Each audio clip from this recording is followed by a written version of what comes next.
Hey guys, and welcome to the Working Money Channel. So we've been talking a lot over the last, since I started this channel really, about de-dollarization, the BRICS nations. But this year now, we've been noticing a lot more countries wanting to adopt the BRICS policies and be part of the BRICS group. The big thing here, I think, for a lot of these countries is, maybe giving a bit of the middle finger to the United States, the USD, saying, okay, we don't need you anymore. Now there's technology out there where we can transact in our own currencies or, maybe even the BRICS. I mean, we've been hearing rumblings too that maybe even the BRICS nations are going to create their own gold-backed currency. Now, Jim Rickards has been talking about this for years. Here's a short clip of him courtesy of Wheezy at Nerd Nation Unboxed, guys. Listen to what he's projecting for the near future. Listen to this. Our troops and military hardware send a clear message. The doomsday deal cannot be broken. The petrodollar accord is sacred, and we'll protect it at any cost. Well, I should rephrase that. We used to protect the petrodollar accord because then came President Joe Biden and his cast of clowns. Thanks to Biden's incompetence and the huge mistake he made on February 24th, 2022, the unthinkable has now happened. The doomsday deal is broken. Because of Biden's mistake, the genius agreement that made America into a global superpower is falling apart in front of our eyes. And I predict, based on my 40-plus years of global financial experience, the U.S. dollar will die with it, bringing in hyperinflation like we've never seen, crushing the value of money in your savings and retirement accounts, tanking our economy, and changing our country's global standing forever. Thanks to Biden's weakness and foreign policy failures, our enemies and even our allies are emboldened. The doomsday deal is cracked wide open. This is all happening as I speak. And so it's particularly urgent in the U.S.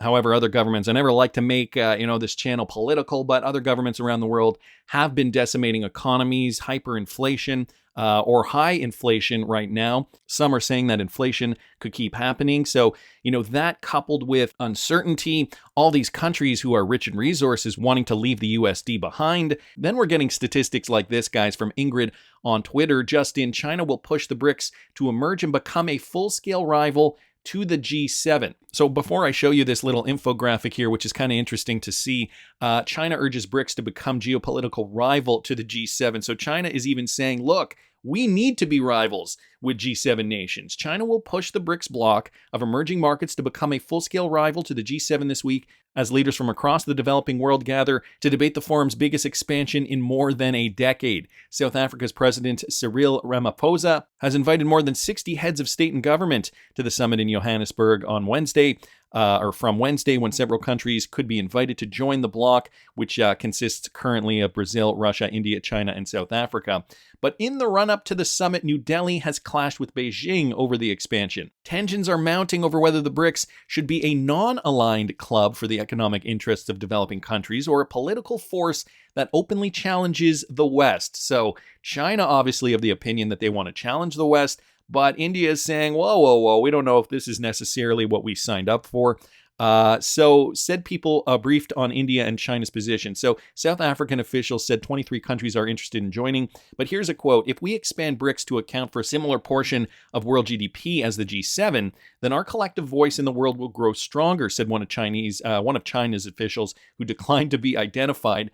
Naledi Pandor, though, South Africa's foreign minister, said this month it was extremely wrong to see a potential BRICS expansion as an anti-Western move. So they want to keep ties at least civil and friendly, even if they do move off the USD. I don't know how the US is going to handle that, but needless to say, Western capitals are likely to regard the possible additions of Iran, Belarus, and Venezuela as a move to embrace allies of Russia and China. So perhaps the optics will look a lot different than what they're intending, but there are countries that don't want to be seen as aggravators, that don't want to be seen as, types of nations that are necessarily against the G7 nations, but, by joining, that is going to actions speak louder than words. So I really do wonder how this is going to shape up. Here's just an infographic, BRICS versus the G7, okay, and it goes back to the 1990s. You guys can see here BRICS nations only accounted for about 16.55%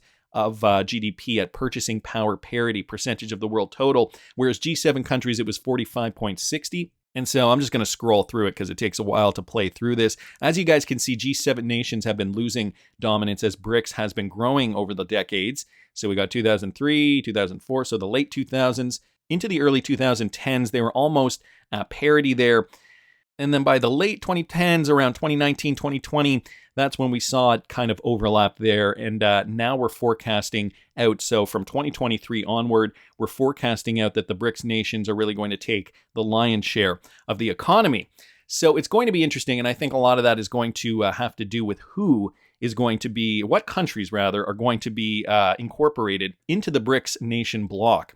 So very interesting information there. Of course, it's going to have an effect on the economy. Central bank digital currencies are obviously gaining a lot more attention. Mikkel here posting this. This simple fact should tell you all you need to know about Ripple and XRP. We know Ripple is, big on central bank. They're banking on a few things. Okay, cross-border payments, obviously one of those verticals that they do very, very well. But also, recently we're seeing more CBDC platforms. And now, looking back at Palau and looking back at these Bhutan, right? These trial nations for CBDCs, small countries, island nations. They were the first to work with Ripple as a trial run. I mean, it seems as though, a lot of that now looks as though it was a trial run for what is going to be coming down the pike. So the vice president of the central bank engagements and CBDCs at Ripple, James Wallace, recently disclosed that Ripple has ongoing conversations with over 30 countries, guys. This is not a new article. This is from a few weeks ago, but I just wanted to reiterate because a lot of the things that we're seeing now develop relates directly to this. In a recent interview, James Wallace, Ripple's vice president of central bank engagement of CBDCs, revealed the remarkable strides Ripple has made to partner with countries worldwide on central bank digital currencies. And so Darren Moore also just posted this. Okay, there are 195 countries in the world. James says 5 announced, 5 not announced yet. Conversations with 20 more. If the conversations turned into signed deals, that is 30 out of 195, or 15.38%, running on Ripple's CBDC or central bank digital currency platform that offers them a private or public option, guys. And this is going to be running through XRP. So that is a huge amount. And again, this is still just the beginning. Who knows how much that will grow to eventually. So I know I talked about this a few weeks ago, but still wanted to thank Mikkel here just for reminding me of this, because Ripple XRP utility, we're just waiting for it, but it is really going to expand. It's going to blow up because of what's happening globally, because of what's happening with regards to CBDCs, right? And conflict, right? De-dollarization. It is all tied together, guys. G7 nations losing dominance of GDP, global GDP, whereas the BRICS nations are picking it up. And it was probably a good move from Uphold to stay strong, supporting Ripple and XRP. This one from XRP Crypto Wolf here on Twitter, and this was just a statement made in a conversation here by CEO Simon McLaughlin of Uphold. He explains why the XRP community continues to stand by Uphold after the SEC ruling. He also stated in this interview that Uphold is, one of those companies, one of those exchanges that is very transparent, and they update their reserves. I watched the interview yesterday. They update their reserves, I think, every 30 seconds, he says, on their website. So it shows exactly how much XRP they hold, how much of other cryptocurrencies they hold as well. Want to be completely transparent. And, I think this is going to bode well for Uphold in this next bull run. I think a lot of U.S. traders who remember that XRP was traded on Uphold throughout the debacle, throughout the SEC Ripple lawsuit, they're going to stay loyal. And I think, Uphold is going to do very, very well in this coming bull run. So, it doesn't hurt. I mean, it certainly does not. And, somebody just noticed this in Washington, D.C. Advertisements for Ripple all over the place. Progressive prevails. Crypto means business. Now, we've seen these. I think there were some in New York City recently for a conference, I think, that occurred recently or within the last few months or so. We're also seeing these too in Washington, D.C. And somebody down here was saying, the irony is that station is right next to the SEC's office. I used to work there and walk past the SEC building all the time. So maybe a bit of a smarmy move by Ripple's PR department. Who knows? Who cares? The SEC is dead to me. Just going back to the BRICS nations, though, for a second here, XRP or something similar look to be a part of the new BRICS wholesale CBDC payment network. Now, we've been speculating on this, but guys, today we got some more news that the BRICS could be, in fact, looking more seriously at the XRP ledger for a form of payment. So we've got this from Matt. BRICS Pay, decentralized multi-currency digital international payment system. It says here, BRICS Pay sets benefits from a combination of traditional payment systems and new technologies. So obviously it has to be interoperable with ISO 20022 standards, such as central bank digital currency. So obviously interoperable with CBDCs, decentralized finance and tokenized assets, secured money. BRICS Pay is an expansion of payment options for companies and citizens of participating countries as well as for the entire world, and all existing or emerging payment solutions. And you guys can see here there's a flow chart here just demonstrating what is in fact connected to these major BRICS nations like China, India, Russia, and Brazil. South Africa down here.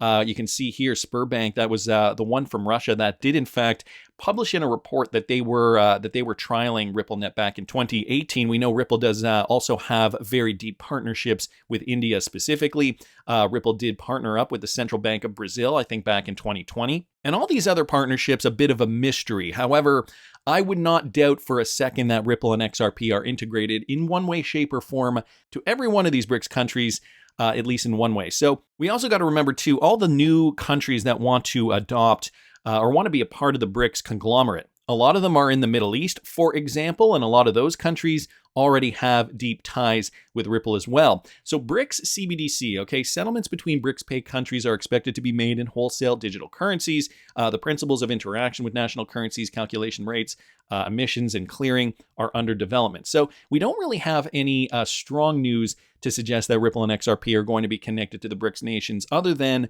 the dots that we have connected just from Sberbank, for example. The deep ties with India, the Central Bank of Brazil. We just know those through years of researching Ripple and XRP. So people are so quickly to write off XRP being utilized by BRICS, but it makes zero sense. This is coming from Nick. So here's what he says here. The XRP ledger and XRP itself is fully decentralized. Anyone can utilize both the ledger and the digital currency. So that is a fact. It's not proprietary. Anybody can use it. Whether you decide to use it for public use or private use, well, that is your decision. BRICS have very ambitious plans. These plans require a new generation of payment technology. As we've seen here outlined by Matt, as he's posted these screen grabs, basically outlining what they do, how they do see payments moving forward. Do you know where they could tap into that kind of technology? It's extremely important to focus on what's important regarding BRICS, de-dollarization, as Jim Rickards was saying at the top of the video, and the major pushback against the US-dominated payment networks. We are on the edge of a tectonic shift in the world of finance, guys, and I could not stress this matter of importance anymore. This is going to be transformational. None of us in any generation that currently exists on planet Earth today has ever experienced what we are currently going through now. I mean, it's, one part Great Reset, another part, digital transformation, technological upgrades, political upheaval, nefarious plot. I mean, whatever. It's all being combined together. And, this is what's happening. This is a change that happens every 100 years. The reserve currency status is in question. We are seeing the rise of a new age of technology. All of this is aligning perfectly. I truly feel bad for those who are getting impatient now and will soon be shaken out. This is a once-in-a-lifetime opportunity, and we are at the forefront of it. I could not agree more. So we are at the forefront of it, and, just bringing up XRP real quickly here, we are, trading at about 52 cents. Obviously not as nice as it looked last month. However, we're still in pretty good shape, guys, and really, we are very early on. Very early on, still in the equivalent of 2019 of what was the last bull run. So, another 2 years before we really kind of hit these all-time highs.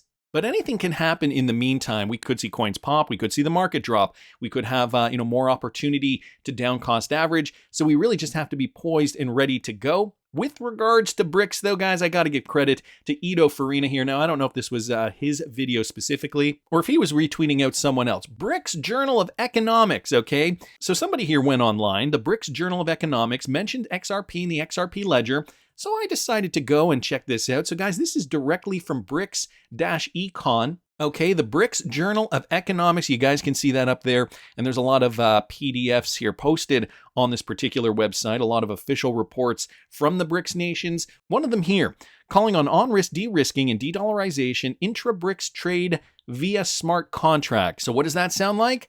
Blockchain technology mixed with payments and specifically discussing de-dollarization. So guys, when you look in this document, this study explores the existing system barriers to intra-BRICS national currency and use, de-dollarization. This is kind of the theme of this paper here in currency swaps and trade finance. The author examines the current de-dollarization initiatives as well as the actual levels of de-dollarization in Russia's intra-BRICS settlements as a representative sample and finds gaps between de-dollarization goals and current initiatives and offers a near-term phase solution to overcome these gaps and de-risk trade within BRICS. it is found that one, the new development bank's contingency reserve arrangement has built-in systematic barriers which are preventing direct currency swaps between BRICS member states. Number two, the euro is replacing the dollar as Russia's preferred settlement currency within BRICS. So even Russia is, saying no to the dollar. We're going to use the euro instead, but that does not stop there. They could take it one step further with this technology. But they're saying here, in this particular statement, now again, this was from 2020, they're saying here Russia prefers the euro, indicating a gap between Russia's traders' settlement currency choice and BRICS de-dollarization priorities. And furthermore, number three, while payment and settlement systems are being integrated and fintech applications are being explored, efforts to fundamentally address the systematic market factors preventing national settlement use are missing. A phased solution is proposed to address the fundamental market barriers to national currencies by using smart contracts to de-risk intra-BRICS trade. And specific mechanisms are outlined to promote trade contracts in national currency and reduce dependency on both the dollar and the euro and Western institutions. So that is, I think, the big sticking point here. Specific mechanisms are outlined to promote trade contracts in national currencies. So maybe using the ruble and the Indian rupee, for example, for trade, and reduce dependency on both the dollar and the euro. So even though Russia is settling right now in the euro, or that's their preferred one, according to this statement here, they want to reduce dependence on the dollar and the euro and Western institutions such as the IMF. So a big kick in the face to the IMF and Western commodities markets. A high-level architecture is proposed and implementation considerations are discussed. Now, if you look into this further, and guys, I will link this in the description for you, if you are interested, right down in here, they talk about funds needed to execute the contract. They talk about this down here. Funds needed to execute the contract can be temporarily pre-stored in a linked virtual escrow-like account associated with the contract to guarantee fund availability at the time of execution. So giving one example here, guys, and they mention the XRP ledger 2020. Once the contract execution date arrives and conditional fulfillment checks are completed, smart contracts self-execute and disperse associated payments to the contracting parties, automated execution and settlement, as well as eliminating contractual disputes and risks of non-fulfillment of obligations by counterparties. So, specifically mentioning the XRP ledger, we know it is decentralized. We know anybody can use it. There has been a lot of speculation as of late, guys, but this is indeed from the BRICS Journal of Economics on de-risking and de-dollarization,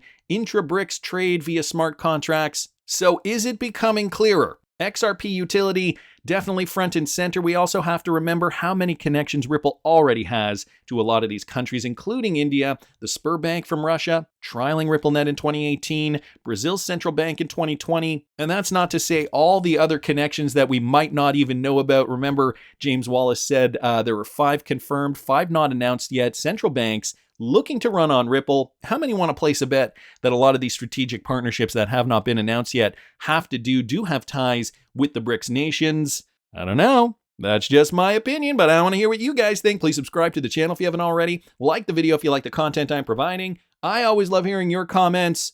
See you in the next one, guys.